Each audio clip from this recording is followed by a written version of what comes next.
Consultation नहीं करने हैं, पैगाम देने आए हैं कि हम इस प्रोसेस को फिर नेक्स्ट डे जिस दिन असम्बली से पास हो गया हमारा दादा, तो नेक्स्ट डे जब ये सेनेट में पेश होना था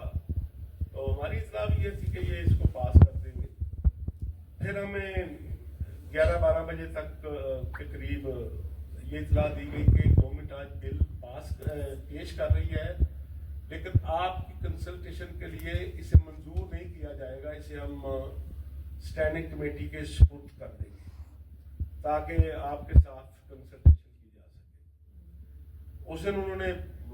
पेश किया और स्टैंडिंग कमेटी के सुपुर्द कर दिया। दूसरे दिन फिर जैक को कहा कि आए हमारे साथ जैक एक्शन कमेटी को कंसल्टेशन करें, तो वो जूम मीटिंग थी, तो हमने उसमें उधर से इरफान सिद्दीकी साहब थे, सारक साहब थे, सब लोग थे। तो हमारा क्योंकि पहले तय हो गया था कि अगर वो ये कमिट करें कि हम इसको हफ्ता 10 दिन आगे लेके जा सकते हैं